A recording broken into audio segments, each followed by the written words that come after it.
Hello दोस्तों, welcome to ICM channel. आज हमसे डिस्कस करने वाले हैं दो स्टॉक के बारे में। पहला आपका होने वाला है आईएक्स और दूसरा आपका होगा टाटा एलेक्सी। तो यार इस वीडियो को जरूर से अंत तक देखो, लेकिन उससे पहले इस चैनल को सब्सक्राइब कर सकते हो और इस वीडियो को लाइक करना यदि आपको ये वीडियो पसंद है। तो चलो फिर डिस्कस करते हैं पहले आईएक्स के बारे में। आज लगभग आपका 4.5% से ज़्यादा का जो गेन देखने को मिला है और लगभग इसका जो प्राइस है आपका 150 के ऊपर यहाँ पे आ चुका है। ठीक है, प्लस साथ में यहाँ पे पहले क्या न्यूज़ है वो पहले यहाँ पे आप जान लो। तो देखो यहाँ पे कंपनी ने जो बाईबैक फिर से किया था कल के दिन और उसके कारण जो यहाँ पे गेन आपको आते हुए दिखाई दिया, जो लगभग प्राइस आपका था 143 रुपया और लगभग आपका 1,22,600 शेयर यहाँ पे कंपनी आपको एक्वायर करते हुए दिखाई दे रही है। ठीक है, यानी कि बाई करते हुए दिखाई दे रही है। अब मैं ये बता दूं कि यहाँ पे बाईबैक से जो गेन हुआ है, ठीक है, लेकिन उतना ज़्यादा भी गेन क्यों नहीं आया है? क्योंकि यदि आपने सुना होगा तो बहुत सारे स्टॉक जो बायबैक जब यहाँ पे देती है तो लगभग कंपनी में ऑलमोस्ट आपको 10 से 20% का यहाँ पे गेन देखने को मिलता है, ये लगभग 20 से 25%। हाँ, लेकिन यहाँ पे आईएक्स में आपका उस तरह का गेन देखने को नहीं मिला है, यानी कि एक शॉर्ट टर्म में भी गेन नहीं हुआ है। और उसकी वजह क्या जानते हो? बायबैक यहाँ पे ओपन मार्केट के जरिए था। ठीक है, यानी कि इसका ओपन रूट है। अब ये क्या होता है, देखो आप जानते हो कि यहाँ पे दो तरह का ही आपका होता है बायबैक। पहला आपका टेंडर और दूसरा आपका होता है ओपन। यानी टेंडर मतलब क्या, यहाँ पे आप समझो जैसे कि मान लो कंपनी ने कुछ प्राइस फिक्स कर दिया, मान लो 180 का प्राइस फिक्स कर दिया, तो यहाँ पे 180 के प्राइस पे वो यहाँ पे बाई करेगी। ठीक है, यानी कि ऐसा नहीं कि उसे जब यहाँ पे लगभग इसका प्राइस चला 150, 151, कोई फर्क नहीं पड़ता, वो 180 के प्राइस में बाई करेगी। और यदि मान लो उस दिन यदि आपको बेचने वाले लोग यहाँ पे नहीं मिलते हैं तो फिर क्या होगा? तो उस दिन वो आपके पोर्टफोलियो से, ठीक है, उनका जितना भी नीड है 1%, 2% वो यहाँ पे आपसे ले लेगी और उसका पैसा आपको रिफंड कर देगी। ठीक है, ये होता है आपका टेंडर। और ओपन में क्या होता है कि यानी कि कंपनी जब मन तब बाई करेगी जब उसे यहाँ पे सेलर आपको मिल जाता है, और इसलिए ज़्यादा कुछ फर्क आपको देखने को मिलता भी नहीं है। और इसलिए मैं बोलता हूँ कि यहाँ पे यदि टेंडर होता तो एक अलग ही यहाँ पे आपको गेन देखने को भी नहीं होगा। जो होगा ना वो होगा कंपनी का फंडामेंटल से, और मैंने इस कंपनी के बारे में सारा कुछ ही आपको बताया हुआ है यहाँ पे क्या है क्या नहीं है। बस हाँ, दो चीज ही आपको निगेटिव है। पहला है यहाँ पे आपका सेल्स में कमी आना। ठीक है, यहाँ पे देख रहे हो कि यहाँ पे आपका ईयर ऑन ईयर पे जो है सेल्स पे आपका कमी आते हुए दिखाई दे रहा है, और इसके वजह से ही यहाँ पे थोड़ा स्टॉक में प्रेशर आपको देखने को मिल रहा है। क्योंकि देखो मैंने आपको शुरू से बताया हुआ है, ऐसा नहीं कि आज मैं बता रहा हूँ, नहीं, मैंने बताया कि कंपनी का सेल्स सबसे ज़्यादा आपका इंपॉर्टेंट रोल आपका निभाता है। यदि स्टॉक में थोड़ा मान लो आप कुछ किसी कंपनी का प्रॉफिट थोड़ा आपका अप्स एंड डाउन देखने को मिला, कोई फर्क नहीं पड़ेगा यदि उस कंपनी का लगातार जो है आपका सेल्स बढ़ रहा है। ठीक है, तो वहाँ जो सेल्स में जो अभी एक फ्लैटिस आपका हो चुका है उसके कारण थोड़ा ज़्यादा यहाँ पे फर्क है। साथ साथ यहाँ पे आपका जो एफआईएस का जो स्टेक कम होते हुए आपको दिखाई दे रही थी, आप चेक करोगे तो लगभग यहाँ पे 34-35% का जो यहाँ पे स्टेक था एफआईएस का, वो लगभग आपका 15% तक यहाँ पे आ चुका है। और इस क्वार्टर में भी यहाँ पे कम ही आते हुए दिखाई दे रहा है यदि आप क्वार्टर क्वार्टर यहाँ पे चेक करोगे। ठीक है, और इसके कारण थोड़ा यहाँ पे दबाव है और बहुत से लोग यहाँ पे थोड़ा पीछे हट रहे हैं। लेकिन बाकी दी आप चेक करोगे कंपनी का कैश फ्लो, यानी कि कंपनी जो भी सामान बेच रही है क्या उसका पैसा रिटर्न आ रहा है या फिर नहीं आ रहा है, तो यहाँ पे रिटर्न आपको आ रहा है। तो कैश फ्लो का मतलब यही होता है कि जो सामान बिक रहा है क्या उसका पैसा आ रहा है नहीं आ रहा है। ठीक है, और देखो चेक करने का सिंपल क्या तरीका है मैं आपको बता दूं, यहाँ पे इस नंबर को देखो क्या देखने को मिलता है, 788 करोड़। इस नंबर से कम होना चाहिए टोटल प्रॉफिट। तो चलो फिर हमसे चेक कर लेते हैं यहाँ पे। तो यदि आप चेक करोगे यहाँ पे तो 303 करोड़ ही देखने को मिलता है, यानी कि कंपनी का जो कैश फ्लो है वो यहाँ पे आपका सही है। अब यहाँ पे देखोगे यदि कैश फ्लो तो दो और है, यानी कि आपका इन्वेस्टिंग फाइनेंसिंग, यानी कि देखो कंपनी जहाँ पे इन्वेस्ट की हुई है क्या उससे कुछ पैसा आ रहा है नहीं आ रहा है, जहाँ पे आपका फाइनेंस है क्या उससे कुछ पैसा आ रहा है नहीं आ रहा है।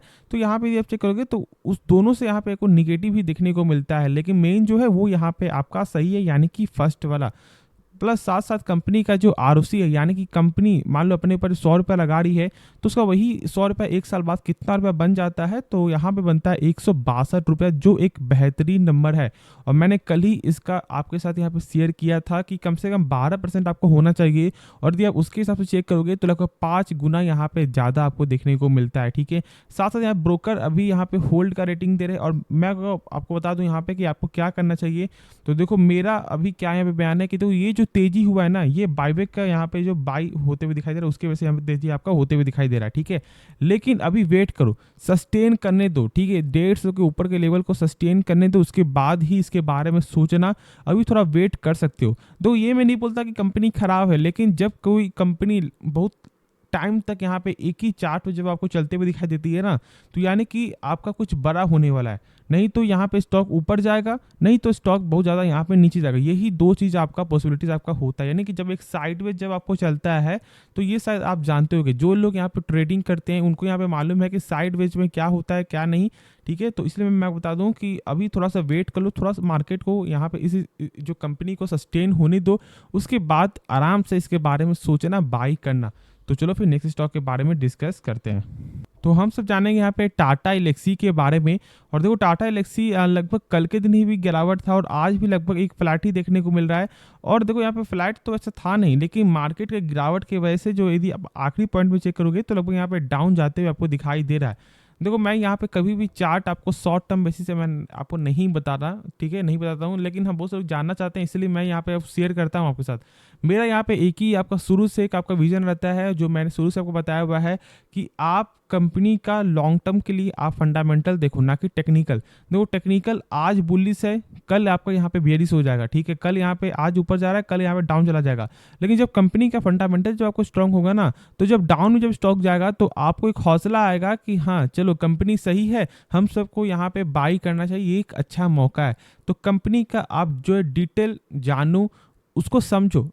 ठीक है, देखो यदि आपका एक शॉर्ट टर्म पर्पस नहीं है, यदि एक शॉर्ट टर्म पर्पस यदि आप यहाँ पे 1 मंथ के लिए कर रहे हो ट्रेडिंग, ठीक है, तो फिर आप यहाँ पे आपको फॉलो करना है। ठीक है, लेकिन यदि आप एक लॉन्ग टर्म के लिए देख रहे हो, कम से कम 6 महीने, 7 महीने, 1 साल, 2 साल, तो फिर आपको फंडामेंटल में जरूर ही ध्यान देना है। अब यदि आप इस कंपनी का चेक करोगे, लेकिन उससे पहले मैं बता दूं कि जो मुझे टाटा एल्क्सी एक अच्छी कंपनी लगती है। क्यों? क्योंकि देखो इसका पहले तो आपको लॉन्ग टर्म का विजन भी सही है, साथ साथ कंपनी के जो फंडामेंटल है वो भी बहुत ही बेहतरीन देखने को मिलता है।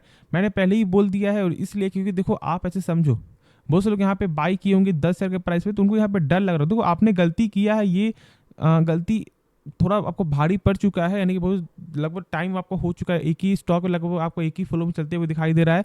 लेकिन आपको ये समझना है कि कंपनी खराब नहीं है।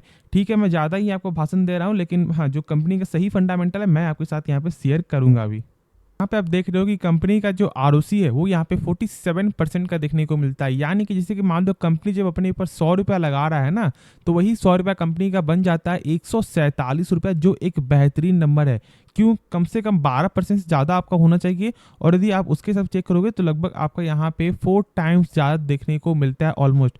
तो एक अच्छा नंबर है, साथ साथ यहाँ पे आरओसी और आपको आरओई भी। अब देखो साथ में यहाँ पे जब चेक करो, सेल्स चेक करोगे तो कंपनी का सेल्स है वो भी यहाँ पे लगातार ही आपको बढ़त देखने को मिलता है। और यदि आप प्रॉफिट चेक करोगे तो प्रॉफिट यदि आप देख रहे हो कि यहाँ पे ईयर ऑन ईयर भी ऑलमोस्ट 150 करोड़ से बढ़कर आपका हो चुका है 195 करोड़, और क्वार्टर क्वार्टर भी आपका 174 करोड़ से बढ़कर आपका 195 करोड़ देखने को मिल रहा है। प्लस यदि आप चेक करोगे इसका बैलेंस शीट, तो आपको थोड़ा यदि चेक करोगे यहाँ पे, तो आपका टोटल जो एसेट है वो भी यहाँ पे लगातार ही बढ़ते हुए आपको दिखाई दे रहा है, जो सबसे अच्छी चीज़ है। ठीक है, कंपनी का फंडामेंटल स्ट्रांग होना चाहिए तो ही आप यहाँ पे होल्ड कर सकते हो, वरना फिर आपको यहाँ पे डर जो हमेशा के लिए आपको लगा हो रहेगा कि कब ये स्टॉक ऊपर जाएगा, कब ये स्टॉक यहाँ पे नीचे जाएगा। अब यदि कैश फ्लो इस कंपनी का चेक करोगे तो देखो यहाँ पे चेक करने का तरीका मैंने बताया हुआ, लेकिन पहले अब ये जानो कि होता क्या है। इसका मतलब ये है कि कंपनी जो भी सामान बेच रही है, क्या उसका पैसा आपको रिटर्न आ रहा है, नहीं आ रहा है। तो ये कैसे मालूम चलेगा हम लोगों को कि हाँ पैसा जो सामान बिक रहा है उसका रिटर्न आ रहा है पैसा। तो फिर चेक करने का सिंपल क्या तरीका है, देखो 483 करोड़ है, इस नंबर से कम होना चाहिए टोटल प्रॉफिट। लेकिन हाँ यदि आपका 5 से 10% कम है तो कोई दिक्कत वाली बात नहीं है। लेकिन चलो हम तो चेक कर लेते हैं यहाँ पे क्या देखने को मिलता है।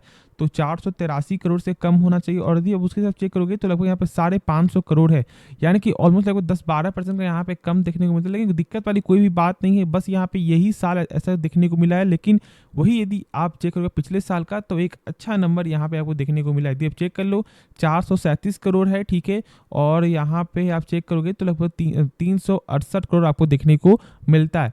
तो यही मैं बोलूँगा कि कंपनी शानदार कंपनी है। बहुत सारे ब्रोकर यहाँ पे टारगेट भी आपको दे रहे थे, जो मैंने आपके साथ यहाँ पे शेयर भी किया था, जैसे कि आपका 7300 का 7200 का, ये 2 टारगेट आपको देखने को मिल रहा था। लेकिन देखो टारगेट की वजह से कभी स्टॉक को बाई मत करो। मैं बार बार आपको यही बोलूँगा, पहले देखो कि कंपनी का जो विजन है लॉन्ग टर्म के लिए कैसा देखने को मिलता है, क्या यहाँ पे कंपनी लॉन्ग टर्म में आपको जो सर्वाइव कर सकती है या फिर नहीं। और उसके बाद चेक करो कि कंपनी का यहाँ पे आपका फंडामेंटल कैसा है। ये 2 चीज़ बस आप चेक कर लो, खुद ही ऑटोमेटिक आपका पैसा बनेगा, आज नहीं तो कल। और ये चीज़ आप हमेशा याद रखोगे कि मैंने ऐसा बताया था आपको।